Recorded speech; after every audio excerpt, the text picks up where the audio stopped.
बिस्मिल्लाहिर्रहमानिर्रहीम। अस्सलाम वालेकुम दोस्तों। आज का जो वीलॉग है मेरा वो खीरे की काश्त के हवाले से है। ठीक है, बहुत सारे दोस्त पूछ रहे थे कि खीरा जो किस माह में लगाना चाहिए और कब लगाना चाहिए, और मेरी जो वीडियो है इसी मुतल्लिक है। बहुत सारे दोस्तों ने सवाल पूछे।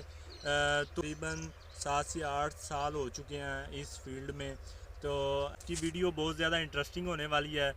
तो वीडियो तक वॉच करें और फिर ही आपको पता चलेगा कि इसमें क्या कुछ बताया गया है। तो वीडियो में टेक्निकल बातें शुरू करने से पहले मैं आपको बताना चाहूँगा कि ये वो क्रॉप है जो सबसे ज़्यादा फल देती है। यानी कि ये जो फील्ड है, यानी कि क्रॉप है सबसे ज़्यादा फल देने वाली है। और मैं आपको दिखाना चाहूँगा कि अपने ये जो खीरे के प्लांट हैं इनके साथ कितना खीरा है, दिखाना चाहूँगा। ये देखें जो इस प्लांट पे जो खीरा लगा हुआ है, ये देखें जी, माशाल्लाह इतना खीरा है, इतना फल लगा हुआ है कि ये जो प्लांट है ना ये भरा हुआ है खीरे से। तो इसकी यही खासियत है, यानी कि ये जो खीरा ना बहुत ज़्यादा फल देता है। तो इधर देख लें, ये प्लांट भी पूरा भरा हुआ है। ठीक है, और ये भी, और ये देखें जी, ये देखें माशाल्लाह खीरा ही खीरा है। और इधर भी आप अगर देखें तो इधर भी आपको गुच्छे ही गुच्छे नज़र आएंगे खीरे के। तो जो खीरे की जो काश्त है वो नवंबर और दिसंबर में शुरू हो जाती है, यानी कि सर्दियों के दिनों में इसकी काश्त शुरू हो जाती है। तो ये अब सर्दी है तो इसके ऊपर जो टिशू और शापर डाला हुआ है, तो ठीक है। इसके अंदर हम जाके देखते हैं इस टनल के अंदर। तो ये जो खीरा आपको नज़र आ रहा है काफ़ी अच्छी फ्रूटिंग की हुई है प्लांट ने खीरे के। और इसमें सबसे ज़्यादा मैं आपको एक इम्पोर्टेंट चीज़ बताना चाहूँगा कि ये जो पीला खीरा हुआ है, ठीक है, ये इसने सिर्फ सर्दी की वजह से अपना रंग तब्दील किया हुआ है। ठीक है, सर्दी की वजह से इसका रंग बदल गया है। तो सर इस वजह से आपने घबराना नहीं है। तो इसकी जो काश्त का मौसम है ये यही है, नवंबर और दिसंबर में इसको ठीक है काश्त इसकी शुरू हो जाती है। तो ओवरऑल जो आप देख सकते हैं बहुत अच्छी फ्रूटिंग।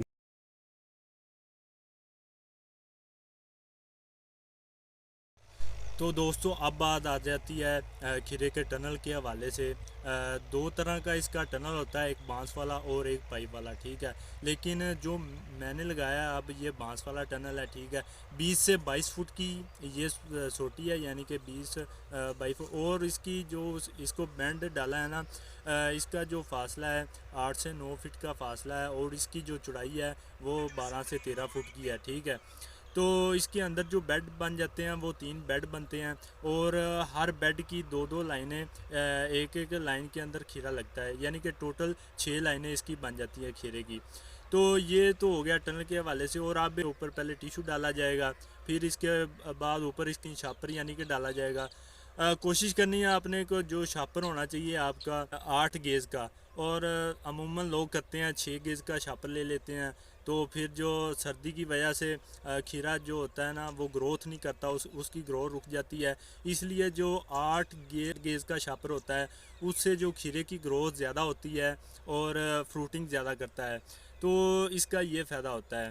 तो दूसरा इसके बीज के हवाले से बात कर लेते हैं। इसके सीड जो है, सीड मुख्तलिफ़ वैरायटियों का आता है, कोई महंगा होता है, सस्ता भी होता है। लेकिन वो आप पे डिपेंड करता है कि किस तरह का सीड आप लगाते हैं। अगर तो महंगा लगाते हैं तो जो है ना उसका रिज़ल्ट और होगा, सस्ता लगाते हैं तो उसका रिज़ल्ट और होगा।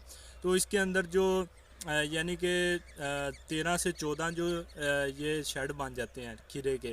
ठीक है, ये 13 से 14 शेड के दरमियान जो पैकेट लगते हैं जी, वो लग जाते हैं 15 16 पैकेट लग जाते हैं। कोई इतनी बड़ी मकदार नहीं है, आपने घबराना नहीं है। लेकिन जो एक पैकेट वो 4 से 5 हज़ार का पड़ जाता है। ठीक है, ये 4 से 5 हज़ार का जो पैकेट आप लगाएंगे इसमें, तो इसमें ये खीरे की इस पे आपको जल्द फीडबैक मिलना शुरू हो जाता है। यानी कि आप जब इस पे पैसा खर्च करेंगे तो फौरी आपको रिटर्न मिलेगा।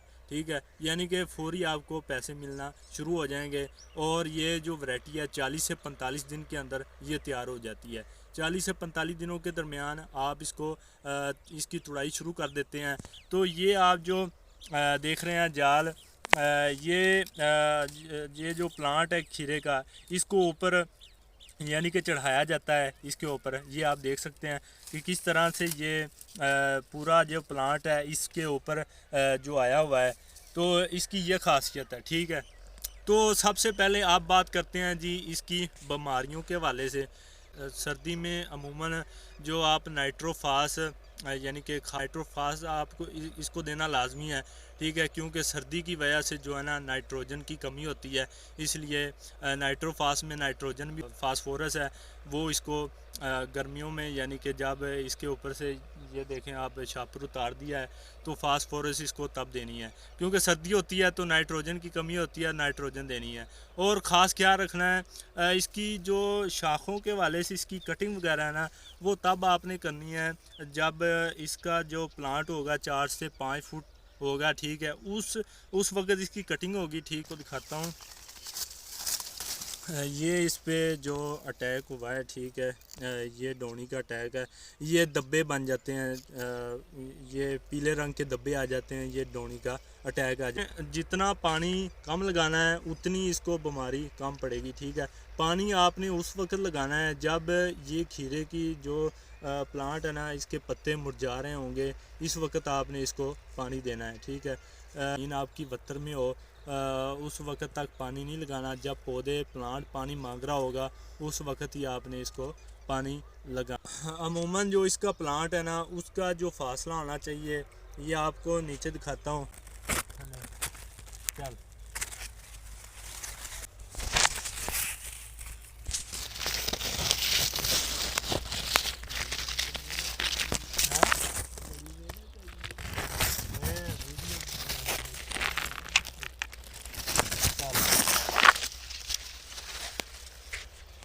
तो ये आ गया जी, इसका 8 से 9 इंच का फासला होता है, यानी कि एक बीज का एक प्लांट का दूसरे प्लांट तक 8 से 9 इंच का फासला होता है।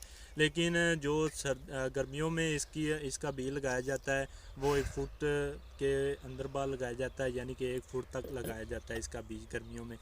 तो अगर बीमारी ना हो तो आपने स्प्रे फिर भी करते रहना है, ठीक है। अगर बीमारी अटैक करती है तो आपने इस पे मेटालैक्स और मलोडी और सक्सेस करनी है जी, अरिस्टा स्प्रे करनी है, ठीक है।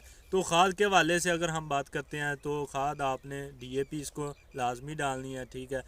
तो अभी यानी कि अगर आपका खीरा छोटा है तो आपने पहले जब सर्दी होगी, सर्दियों में आपने नाइट्रोजन इसको नाइट्रोफास देनी है, ठीक है। अगर आप इस पे शापर यानी कि आप जैसा कि शापर इस पे उतार दिया है और टिशू वगैरह भी उतार दिया है, ठीक है, तो अब जब भी आपने चुनाई करनी है ना, ठीक है, तो इसको खाद लाजमी देनी है, पोटाश देनी है, क्योंकि अगर आप पोटाश नहीं देंगे ना तो ये मैं आपको खीरा दिखाता हूँ,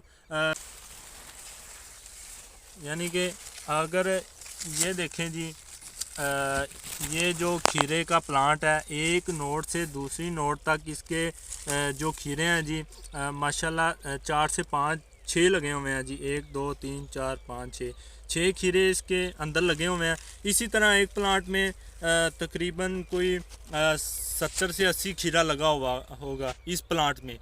तो इसीलिए जो खाद इसलिए ज़रूरी है क्योंकि इसके जो है ना न्यूट्रिशन ये होगा जिस यानी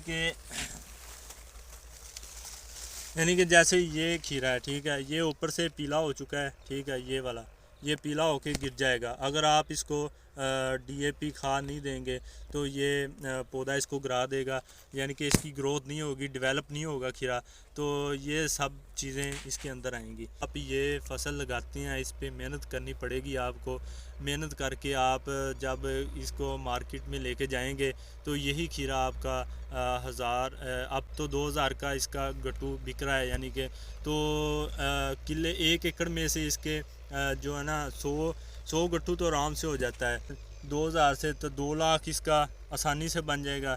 तो ये जो खर्चा है वो 3-4 बारियों में इसका निकल जाएगा। तो यही जो फसल है ना बहुत ज़्यादा मुनाफा देती है। तो एक और जो इसका बहुत अच्छा नुस्खा आपको बताने जा रहा हूँ। आपने जो फ्लड करना है जी बोरान का, ठीक है, 3 किलो बोरान 1 महीने में आपने इसको फ्लड कर देना है, ठीक है, ये खीरे को। तो उसका बहुत अच्छा इस पे इम्पेक्ट पड़ेगा, बहुत अच्छा असर होगा। तो और भी प्रोडक्ट बहुत ज़्यादा मार्केट में हैं, तो आपने प्रोडक्ट इस्तेमाल करने हैं, तो इंशाल्लाह आपका जो खीरा है ना वो बहुत अच्छा होगा। तो इस तरह की और मज़ीद वीडियो मैं इंशाल्लाह आपको फ़राहम करूँगा। तो अगर ये वीडियो पसंद आए, अगर वीडियो अच्छी लगे तो वीडियो को सब्सक्राइब करें, लाइक करें और कमेंट सेक्शन में अपनी राय का इज़हार ज़रूर